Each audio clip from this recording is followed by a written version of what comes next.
యెహోవా ఇలాగూ సెలవిచ్చున్నాడు, ఆలకించుడి, నది వలె సమాధానమును ఆయన యొద్ద నుండి పారజేయుదును. మీరు జనముల ఐశ్వర్యము అనుభవించినట్లు ఒడ్డు మీద పొర్లి పారు జల ప్రవాహం వలె మీ యొద్దకు వారిని రాజేతును.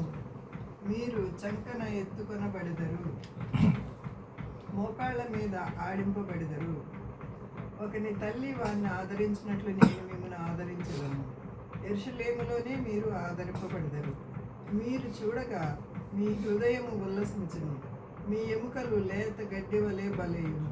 యెహోవా హస్తబలము ఆయన సేవకుల ఎడల కనపరచును, ఆయన తన శత్రువుల ఎడల కోపము చూపును. దేవుడి వాక్యమును దీవించినగా. Thank you brother. ఎంతో శ్రేష్టమైన రీతిలో స్పష్టంగా చదివి వినిపించినటువంటి సహోదరి మణి గారికి నా యొక్క 2 వందనాలు తెలుపుతూ ఉన్నాను. మంచిదండి. ఇప్పుడు మనం శ్రేష్టమైనటువంటి సమయంలోనికి వచ్చేసి మ్యూట్లోనే ఉంచుకోండి, అన్మ్యూట్ అవ్వద్దు దయచేసి.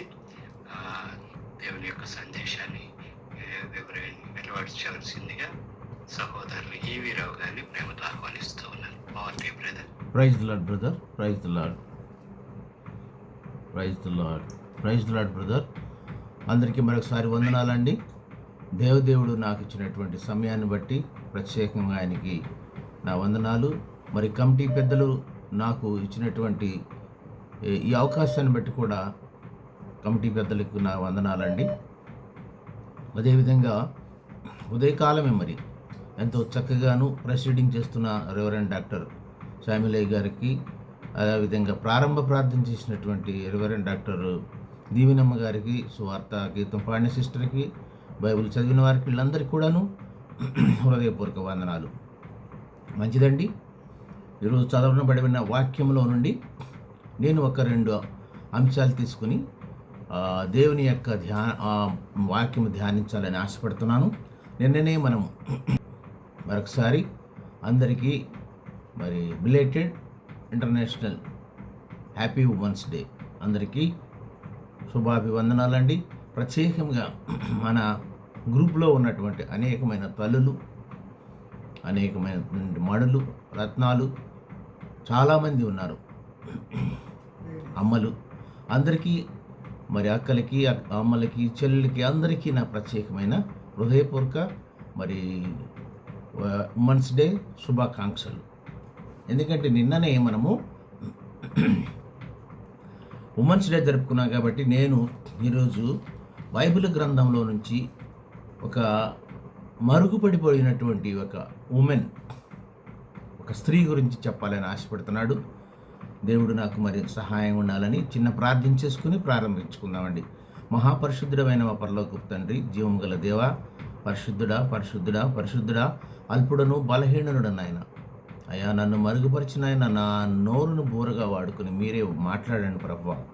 అయ్యా, నాకైతే ఏమీ తెలియదు ప్రభువా, మీరుండి నడిపించండి తండ్రి. ఈ వాక్యం ప్రతి ఒక్క హృదయంలోనూ పనిచేసినట్లు సహాయం చేయమని యేసుక్రీస్తు వారి శ్రేష్టమైన నామంలో బ్రతిమలాడి వేడుకుంటున్నాము తండ్రి. మంచిదండి. మనం బైబిల్లో అనేకమైనటువంటి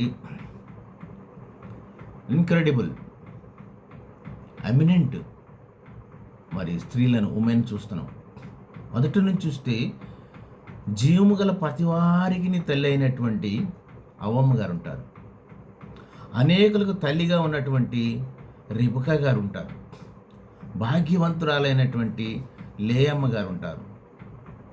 సౌందర్యవతి అయినటువంటి రాహేలు తల్లి గారు ఉంటారు. ఎంతమంది అండి, అనేకులు. ఫాస్టింగ్ ప్రేయర్ చేసి ధైర్యం, సాహసాలను చూపించి చట్టాలనే మార్పించగలిగిన మరి ఎస్తేరు రాణిని చూస్తాం. ప్రార్థన వీరులు ఉన్నారు, ఎంతోమంది ఉన్నారండి. ధన్యురాలు, పరిశుద్ధురాలు అయినటువంటి మరియ తల్లి, సాహస వీర వనితలు, ప్రవర్తనలు దెబొరా, బుద్ధిగల సుందరి అయినటువంటి అబిగయేలు, అరణ్యంలో అమ్మ ఎలిషిబా అమ్మ ఉంటుంది. ఎంతమంది అండి, భయపడక సాహసం చేసి రాజులను ఎదిరించినటువంటి రాహేలు తల్లి ఉంటుంది. 1-2 కాదండి, అనేకమైన మరి గొప్ప. అలాగే Elizabeth mother of John, మగ్దలేని Mariya, మరి గ్రంథంలోని పరిశుద్ధ గ్రంథంలోని పేరుతో ఉన్నటువంటి రూత తల్లి, ఎస్తేరు, సిపోరా తన కుమారుని సున్నతి చేసి మోసేని బ్రతికించుకున్నటువంటి తల్లి. ఇంకా అలాగే భర్తలను బ్రతికించుకున్న తల్లులు కూడా ఉంటారు.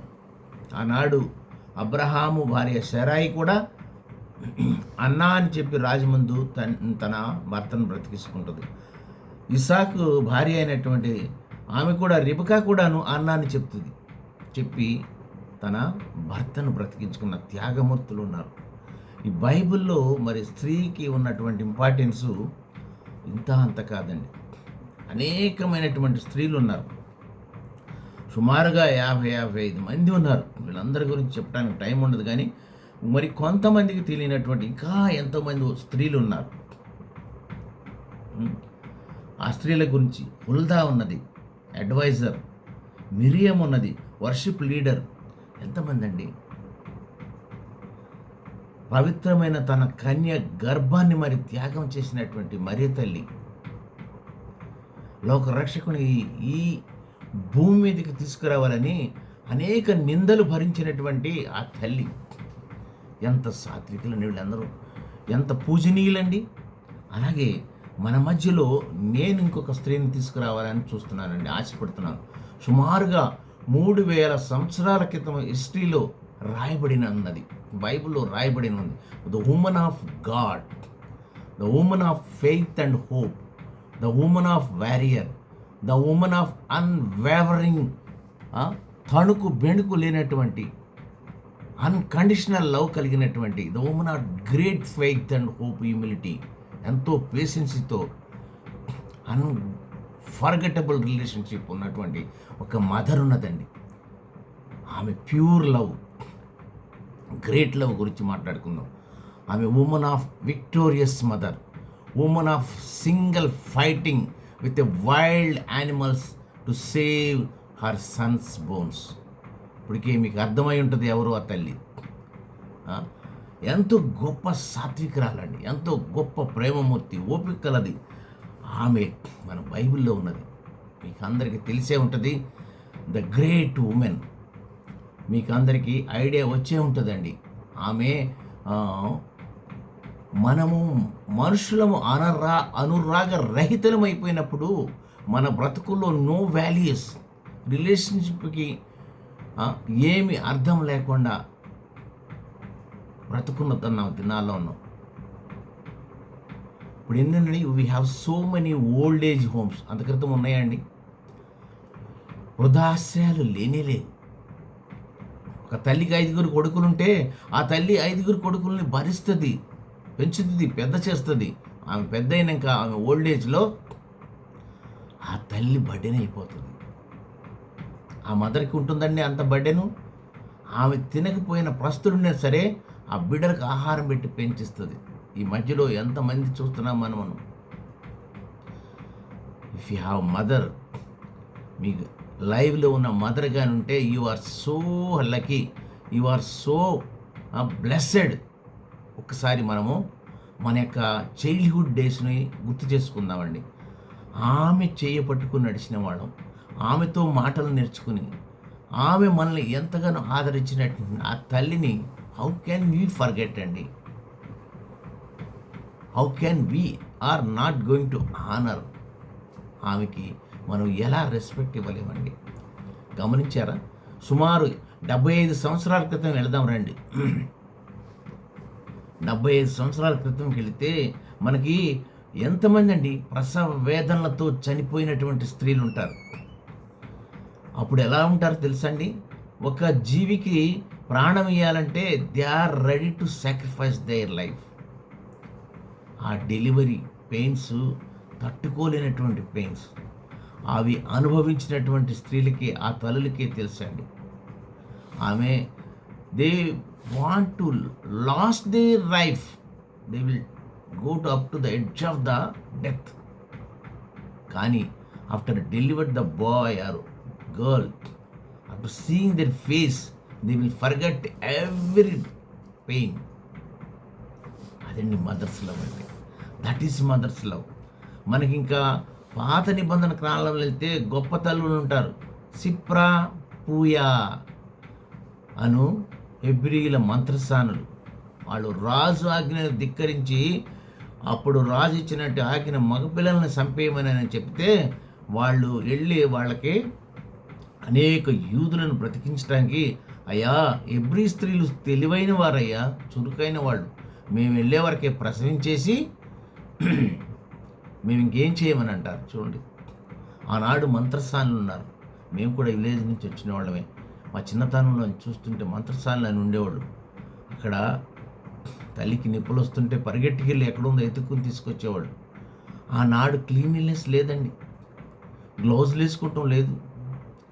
మరి అంబిలికల్ కార్డ్ అని తెలుసు కదా మనకు, బొడ్డు, ఆ నరాన్ని కోయటానికి వాళ్ళు ఏమి ఉపయోగించేవాళ్ళండి? ఏమన్నా మరి మంచి బ్లేడ్ కానీ మంచి కత్తి కానీ ఉపయోగించేవాళ్ళ? దానివల్ల అనేకమైన స్త్రీలు చనిపోయేవాళ్ళు. మనకు బైబిల్లోనే ఉంది కదండి, జోసెఫ్ యేసేపు తల్లి తన తమ్ముని బెన్యమాన్ని ప్రసవిస్తూ ప్రసవ వేదనతో చనిపోతుంది. ఆనాడు అంతమంది మరి వైఫులను తెచ్చుకోవడానికి కూడా నేను అనుకుంటాను ఇది ఒక రీజన్. ఎందుకంటే వాళ్ళు త్యాగమూర్తులండి. వాళ్ళు they are ready to die, they are ready to bear the unbearable pains, they will give the delivery. కానీ ఆ తర్వాత బిడ్డ ముఖం చూసి ఆ యొక్క పెయిన్ అంతా మర్చిపోతారు. అంత గొప్ప స్త్రీలండి, స్త్రీమూర్తులండి వాళ్ళు. వాళ్ళని కొనియాడాలి, వాళ్ళని ఆదరించాలి, వాళ్ళకి రెస్పెక్ట్ ఇవ్వాలి. ఈనాడు చూస్తే అనేకమైన వృద్ధాశ్యాలు పెరిగిపోతున్నాయి. అంటే మనకి ఎంతో సిగ్గు, మనకి ఎంతో మరి ఆవేదనగా ఉంటుంది. మనం ఈనాడు ఒక తల్లిని చూద్దాం. ఆ తల్లి గురించి ఇప్పటికే మీకు ఐడియా వచ్చి ఉంటుంది. ఆ తల్లి ఎంత రోదనంటే ఆమె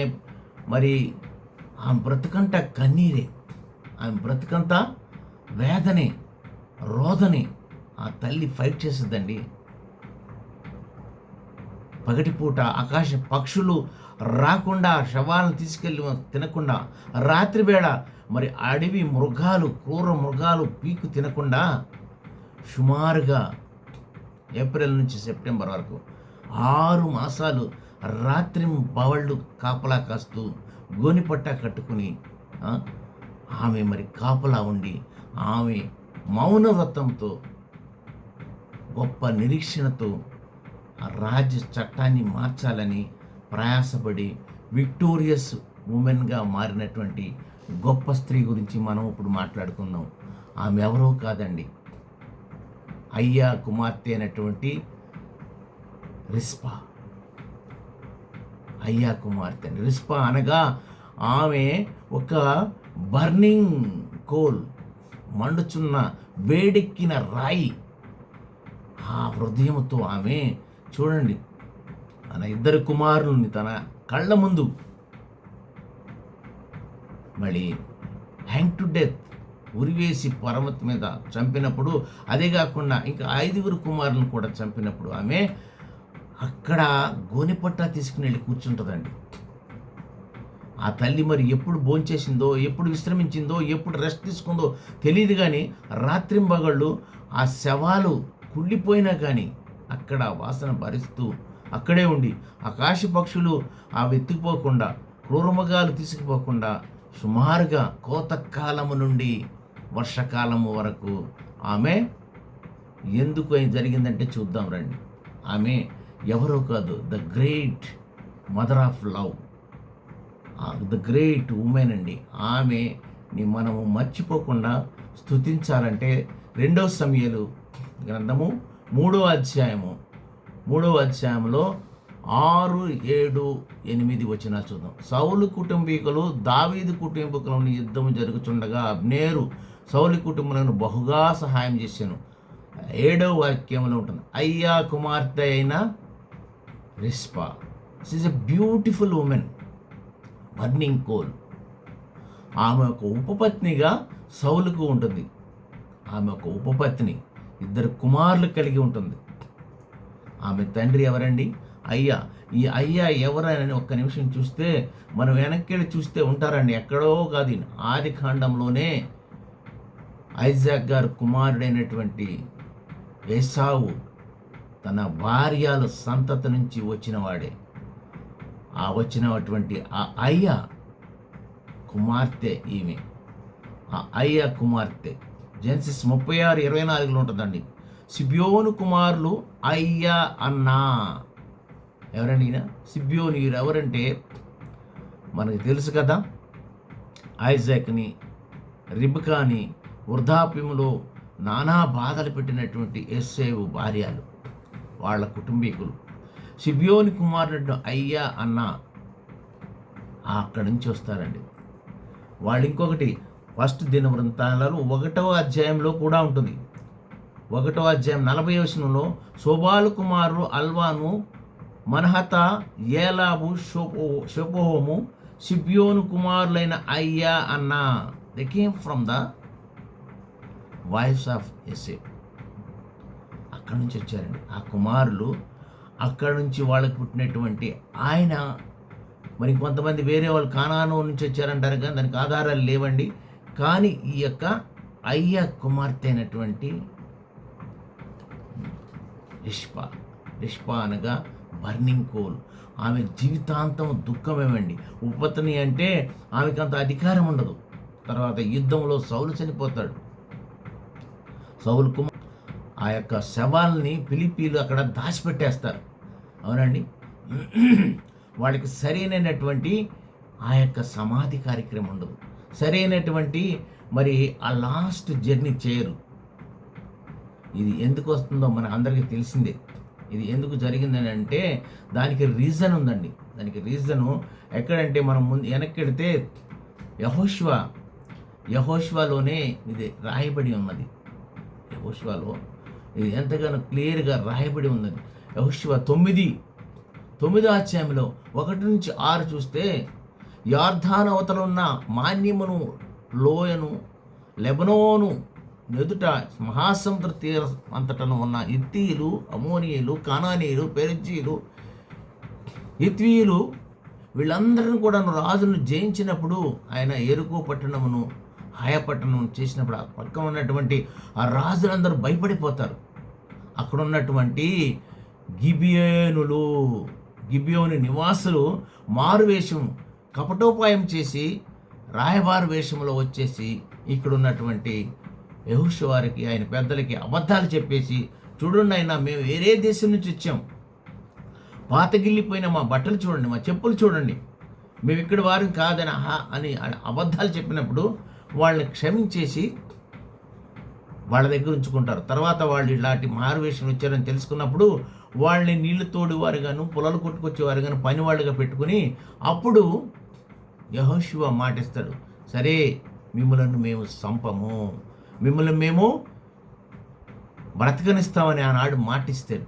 ఆ మాట చూడండి ప్రభువుకి ఎంత జ్ఞాపకం ఉన్నదో. ఇక్కడి బెన్యామీను గోత్రం నుంచి వచ్చినటువంటి సౌలు గొప్ప రాజు. ఆయన మర్చిపోయి ఆయన ఇజ్రాయిల్ పక్షమున ఈ గిబియోనీయులను చంపుతాడు. గిబియోనీయులను చంపటం అంటే ఆయనకి యావే దేవునికి అమితమైన కోపం వస్తుంది. ఆయన ఉగ్రహ రూపం దాల్చేసి అప్పుడు ఏం చేస్తారండి, 3 సంవత్సరాలు కరువు. Not only 1 or 2 years, 3 years కరువు తీసుకొస్తారండి. కరువు తీసుకొచ్చినప్పుడు ఆ కరువులో అప్పుడే దావీదు మహారాజు కింగ్గా అయినప్పుడు ఆ మహానుభావుడు మరి అయ్యా ఈ కరువు ఎందుకు వచ్చిందని ప్రభు సన్నిధికి వెళ్ళి గోజాడి ఆయన అడుగుతాడు, ప్రభువా ఈ యొక్క కరువు ఎందుకంటే ఆయన చెప్తాడు, నేను ఎందుకు ఆగ్రహించానంటే నీ ముందున్నటువంటి సౌలు రాజు తప్పు చేశాడు, గిబియోనీలను చంపొద్దని నా భక్తుడు యెహోషువ మాటను తులనాడి వాళ్ళని చంపాడు, అందుకుగాను నేను ఆగ్రహించి కోపంతో ఈ కరువు తీసుకొచ్చారంట. ప్రభువా మరి ఏంటి ఆనాడేంటి గ్రేట్ కింగ్ అయినటువంటి దావీదు గారు మంచి గుణం ఏంటంటే ఆపద వచ్చిందంటే ఉపవాసం ఉండి గోనిపట్ట కట్టుకుని ప్రభు సన్నిధికి వెళ్ళి మోకరించి ప్రభువా అని ఆయన విచారించేవాడు, ఆయన అడిగేవాడు. ఎందుకంటే ఆనాడు డైరెక్ట్గా మాట్లాడతారండి, అంత పరిశుద్ధంగా ఉండేవాళ్ళు. మాట్లాడినప్పుడు అంటారు కదా, అప్పుడు ఆ యొక్క గిబియోనీల పెద్దలను పిలిపించి వాళ్ళు ఏమడుగుతారో వాళ్ళు చేయమని అంటాడు. మనకందరికీ తెలిసిందే ఇది. 2 సమూయేలు గ్రంథంలో ఉంటుంది. వాళ్ళని పిలిపించి వాళ్ళని అడుగుతారు, అయ్యా మీరు మీకు తప్పు జరిగింది, మీకు అన్యాయం జరిగింది అతి కింద క్రితం ఉన్నటువంటి కింగ్ ద్వారాగా, మరి మీకు ఏమి మేము చేకూరుతున్నామంటే వాళ్ళు అంటారు కదా, వెండి బంగారములు మాకు వద్దయ్యా, మాకు వెండి బంగారాలు ఇచ్చినాను, మాకొద్దు ఎండి బంగారములు, కానీ మాకు ఆ యొక్క రాజు అయినటువంటి సౌలు కుటుంబీకులు డిసెండెంట్స్ వాళ్ళు మనవాళ్ళు కానీ కుమారులకు మిగిలిన వాళ్ళని 7 మాకు అప్పగింపమంటారు. చూడండి 2 సమూయేలు 21వ అధ్యాయము మనం 1 నుంచి 14 వరకు చూస్తే అక్కడ ఉంటుంది. రాజు దావీదు గిబియోనీలను పిలవనంపేసి మీకేమి చేయకూడదును యాజ్ ఎ కింగ్ అన్నప్పుడు, యెహోవా స్వాస్యమును మీరు దీవించినట్లు దోషానివృత్తికై దేవుని చేత నేను ప్రాయశ్చిత్తము చేయదునని వారిని అడగగా, గిబియోనీలు సౌలు అతని ఇంటి వారును చేసిన దాని నిమిత్తము ప్రాయశ్చిత్తము కలుగుటకై వెండి బంగారంలే కానీ ఇశ్రాయేలులోని ఎవరైనా చంపుటే కానీ మేము కోరుట లేదని చూడాడు.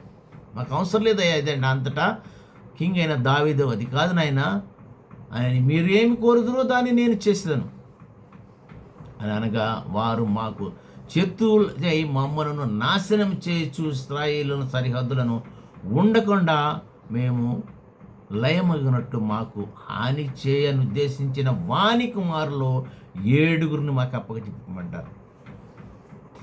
2 సమూయేలు 21వ అధ్యాయము 4, 5, 6 వచనాలు ఉంటుంది. చూడండి, తాను సౌలు కుమారుడగు యోనాతాను యెహోవా నామమును బట్టి ప్రమాణం చేసి ఉన్నాడు కాబట్టి ఆ రాజు సౌలు కుమారుడగు యోనాతాను పుట్టినట్టు మెఫీషోబోతును అప్పగింపక, ఎందుకంటే ఆయన ప్రామిస్ చేశాడు.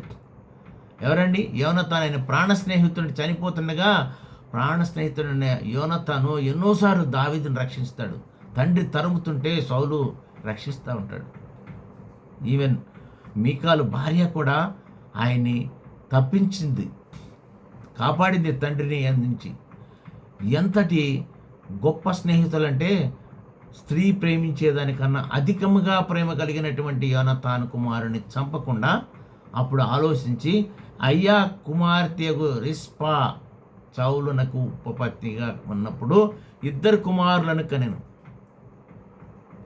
హర్మోని, ఆయన పేరు కూడా మోషేబెతు, వాళ్ళిద్దరిని అప్పగిస్తారు. ఇంతేకాకుండాను ఈ సౌలు రాజుగా ఉన్నప్పుడు నా కుమార్తెనిచ్చి మీకు మ్యారేజ్ చేస్తానయ్యా అని ప్రామిస్ చేసి, ఆ సౌలు గారు 8వ వచనంలో ఉంటుంది, మొరాబు ఆమె ఫస్ట్ కుమార్తె, ఆమెకు మన అంద్రియేలు నాకు వివాహం జరగా అక్కడ 5 కుమారులు పుడతారు.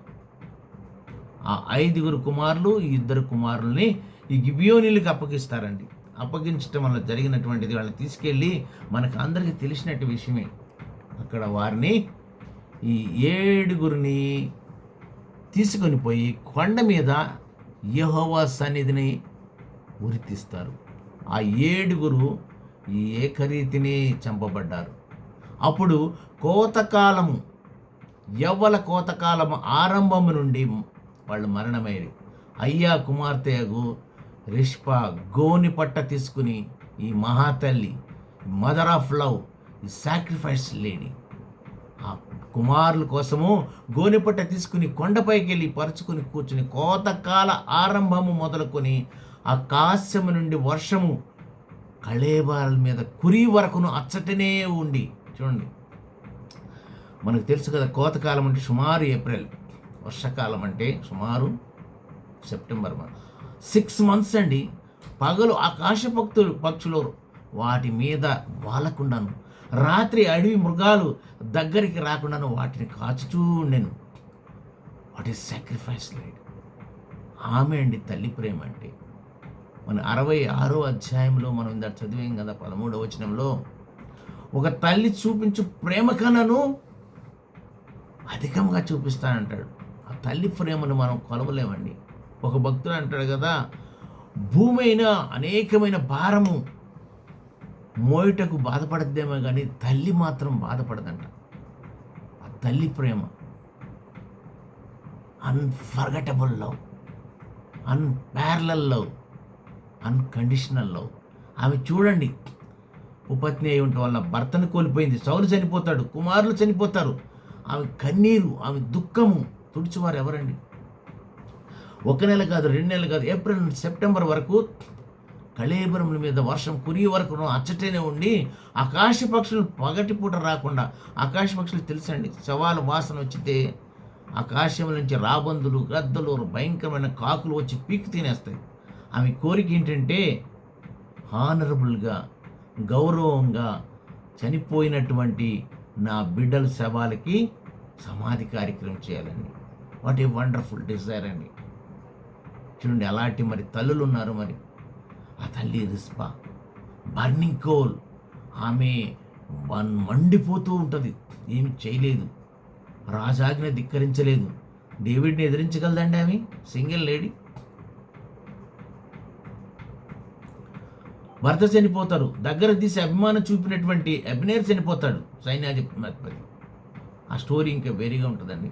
కానీ ఇక్కడ కుమారులు లేరు. కన్నీరుతో, రోదనతో, మనోవ్యాధతో మౌనవ్రతం పాటిస్తుందండి. మౌనవ్రతం ఎన్ని నెలలండి? 6 months. ఆ తల్లి ఎప్పుడు తిన్నది, ఎప్పుడు నిద్రించింది? మరి చూడండి, రాత్రి వేళ కొండపైన అడవి మృగాలు దగ్గరికి రాకుండా వాటిని కాచి చూడండి. అరిష్ప అలాంటి మెసేజ్ ఎవరు చేరుతుందండి? కింగ్ అయిన డేవిడ్ తెలుస్తుంది. అదిగో ఒక విధవరాలు గోజాడుతూ మౌనవ్రతం పట్టి ఎంతో బాధతో మరి ఆమె ప్రార్థన చేస్తుంది. ఏమిటా విన్నపము, ఏమిటా రిక్వెస్ట్ అంటే, నా యొక్క కుమారులకి మర్యాదపూర్వకంగా భూస్థాపితం చేయించమని. అప్పుడు చూడండి, అది తీరినప్పుడు ఆమె రిక్వెస్ట్, ఆమె విన్నపము దావీదుకు చేరినప్పుడు మన విన్నపాలు, మన రిక్వెస్ట్లు, మన ప్రార్థనలు దావీదు వంశమును చేర్చినటువంటి దావీదు కుమారుడైనటువంటి యేసుక్రీస్తు వారి చెంతకు చేరవండి. She is a woman of faith, she is a woman of humility.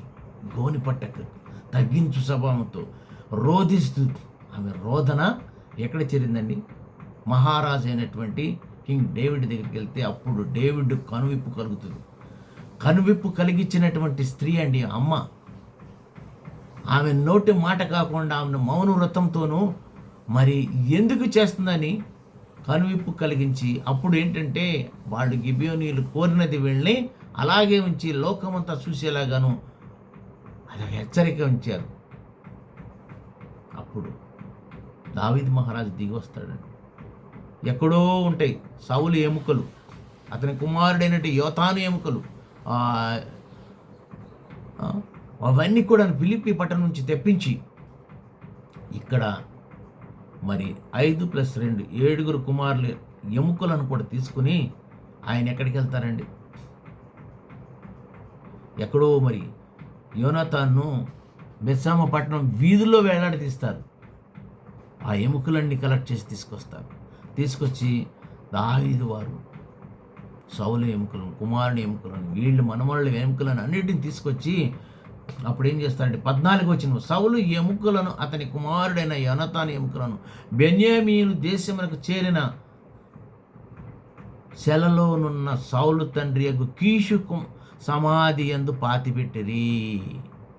మర్యాదపూర్వకం. ఇప్పుడు చూడండి, మన గ్రేట్ లీడర్ ప్రియదర్శిని ఇందిరాగాంధీ తల్లి, మన first lady of prime minister, ఆమె ఎవరిని తప్పులు చేయింది?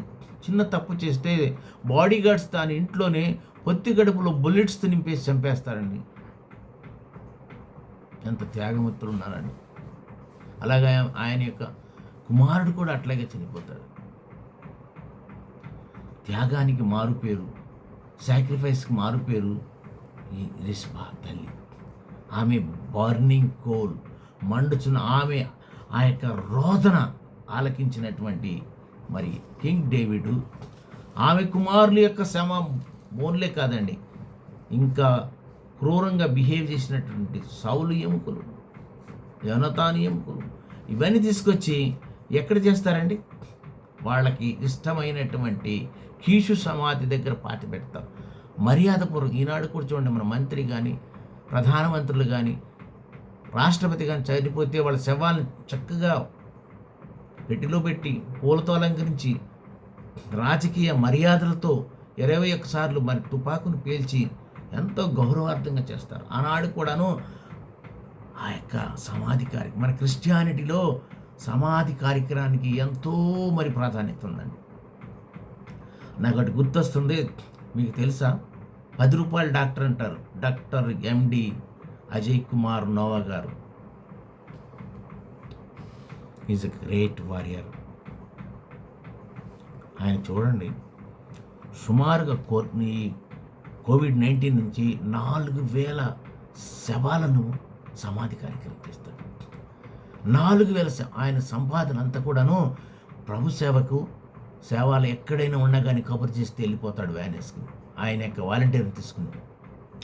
మొన్న ఈ మధ్యన ఆదిలాబాద్లోను మరి బస్సు ప్రమాదంలో 5 చనిపోతే 5 శవాలను కూడాను ఎక్కడండి? ఇది తెనాలి దగ్గర ఎక్కడో ఉంటుంది ఆయన ఊరు, చీరాల పేరాల అనేటువంటి ఊరు అక్కడ ఉంటాయి. అక్కడ భూమి తీసుకుని సమాధులు. ఒక నార్త్ నుంచి కూడా ఒక లేడీ వస్తుంది, అది విని, అయ్యా నాకు అందరూ చనిపోయారు, నేను ఒక్కదాన్ని మిగిలి ఉన్నాను, క్యాన్సర్ పేషెంట్, మీ చర్చిలో కొన్నాళ్ళు ఉన్న తర్వాత మీ చేతుల మీదుగా నా యొక్క సమాధి కార్యక్రమం చేయించమని కోరుకుంటాను. ఆయన 10 రూపాయల డాక్టర్ అని ఫేమస్ అండి. మనకు అలాగే 1 రూపీ డాక్టర్ అని ఉన్నారు, డాక్టర్ రాజశేఖర్ రెడ్డి గారు. ఆయన కూడా అలాగే మరి త్యాగం చేసి చనిపోతాడు. వీళ్ళందరూ కూడాను, వీళ్ళకి అసలు నన్ను అడిగితే డాక్టర్ నోవా గారికి పద్మశ్రీ కానీ పద్మ విభూషణి అవార్డులు ఇవ్వాలండి. కానీ ఎంతోమంది రాజకీయవేత్తలు, సినిమా యాక్టర్లకు ఇస్తారు, కానీ ఇలాంటి వారిని గుర్తెరుగుతున్నారా? ఒకసారి చూడండి, ఆయన డాక్టర్ నోవా క్రిస్టియన్ హాస్పిటల్ అని పెట్టారు. అక్కడ ఏమి డబ్బులు తీసుకోరండి, ఫ్రీగా అమూల్యమైనటువంటి సేవ చేస్తారు. మనలో కూడాను ఎవరు ఉన్నామండి? మదర్ తెరీసా ఏరే కంట్రీ నుంచి వచ్చి యేసుక్రీస్తు వారు క్రియలతో కూడిన విశ్వాసం ఉన్నారా మీరని ఆమె సేవ చేస్తుందండి.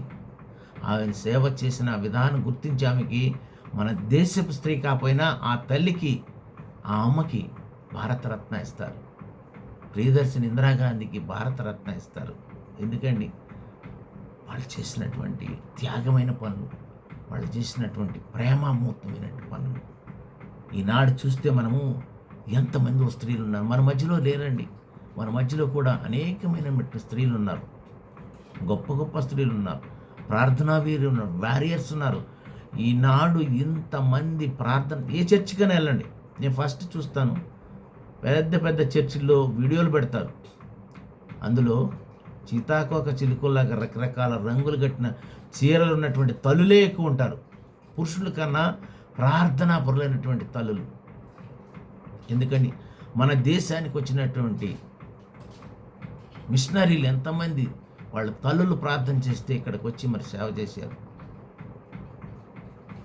విలియం కేరీ ఒక్కళ్ళు కాదనే, name them so many people. మన దగ్గర కూడాను, మన కుటుంబాల్లో కూడాను కట్టాలంటే మీ బిడ్డలు ఎలాగున్నారు, ఇప్పటి నుంచే మనం ప్రభులో పెంచుకుంటే, ప్రభు సన్నిధిలో ఎరిగుంటే ఆ తల్లులేనండి. ఈనాడు ప్రపంచంలో ఉన్నటువంటి కోట్లాది మంది మనుషుల్లో వీళ్ళందరికీ జన్మనిచ్చింది ఎవరండి? తల్లి, త్యాగమూర్తి. ఆనాడు మరి సిజరిన్ లేదండి, సి సెక్షన్ లేదు, మంత్రసానుల దయ వల్ల బతికేవాళ్ళు. లేకపోతే వాళ్ళు రక్తస్రావంతోనూ, ఆ ప్రసవ వేదంలోనూ, ఆ నొప్పులు భరించలేక మన రిబకా తల్లే చనిపోద్ది కదండి. రాహేల్ గారు బెంజమిన్కి జన్మనిస్తూ చనిపోతుంది. ఆనాడు ఉందండి యాంటీ న్యూట్రల్ అని ఇంజెక్షన్ ఉంటుంది, ధనుర్వాతం రాకుండా. ఆయన కూడా గ్రేట్ సైంటిస్టు, క్రిస్టియన్ కనిపెట్టారు. ఆ ఇంజెక్షన్ ఉన్నదా ఆనాడు? ఆ క్లీన్లీనెస్ ఉన్నదా? గ్లౌజులు ఉన్నాయా? గర్భం వస్తుందంటే ఆమె భయపడేది కాదు, I'm ready to die to give the birth అనేది. ఈనాడు త్యాగమూర్తిమైనటువంటి ఆ తల్లులను మనం ఎలా మర్చిపోతామండి? మన బైబిల్లో ఉన్నటువంటి తల్లులు, పరిశుద్ధులు, మరియ తల్లి చూడండి, ఆనాడు ఎంతమంది యూదులు, ఇజ్రాయేలు హేళన చేసి ఉంటారు. పురుషుని కలవకుండా గర్భం ఎలా వచ్చింది? ఈనాడు కూడా డిబేట్లు జరుగుతున్నాయి కదండి. పురుషుణ్ణి కలవకుండా మరి గర్భం వచ్చి ప్రభైన పరిశుద్ధాత్మ దేవుని ద్వారాగా మరి యేసుక్రీస్తు వారిని తీసుకొచ్చింది. ఆమె త్యాగము ఎలాంటిదండి? How can we forget the loving mother? మీ మదర్ ఉన్నదా? మీరు ధన్యులు, మీరు భాగ్యవంతులు, మీరు గొప్ప ధనము గలవారు. మదర్కు మించినటువంటి ఆస్తి లేదండి. అందుకనే మనం స్త్రీలకు గౌరవిద్దాం, స్త్రీలకు రెస్పెక్ట్ ఇద్దాం. మన అంతిమ యాత్ర ఎలా ఉంటుందో తెలియదు. మీకు దగ్గరలో రిలేటివ్స్లో ఎవరైనా చనిపోతే పుట్టినరోజు పండుగల కన్నాను చనిపోయిన రోజున పండగకి తప్పకుండా వెళ్ళండి. అంతిమ కార్యక్రమం చూడండి. మన అంతిమ కార్యక్రమం ఎలా ఉంటుందో తెలియదు. ప్రార్థన చేయాలి. ఎందుకంటే ఆ యొక్క గొప్ప వారియర్స్ ఉన్నారు. ఆ తల్లి చూడండి, 6 మాసాలు. ఆ కరువు ఎందుకు వస్తుందండి? వర్షాలు లేకుండా. ఆ తల్లి ప్రార్థన వల్ల. అదే 2 సమయాలు మరి 3వ అధ్యాయంలోని 10వ వచనంలో వర్షం పడుతుందండి. వర్షం పడినప్పుడు ఆ యొక్క దేవుడు మరి అంగీకరిస్తాడు. ఏమనండి, ఇది అంగీకరిస్తాడు. ఎక్కడ తీసుకెళ్ళి ఈమె ప్రార్థన చేసినప్పుడు దేవునికి సంతోషం కలుగుతుంది, దేవుడు ఆనందిస్తాడు. దేవుడు మరి అది ఆ విజ్ఞాపన అంగీకరిస్తాడు. చూడండి 14వ వచనము, 2 సమయాలు 21. సౌలు ఎముకలను అతని కుమారుడు ఎముకలను పాతిపెట్టిన కీషు సమాధిలో పాతిపెట్టినప్పుడు రాజు ఇలాగు చేసిన తరువాత దేశము కొరకు చేయబడిన విజ్ఞాపనం దేవుడు అంగీకరించను.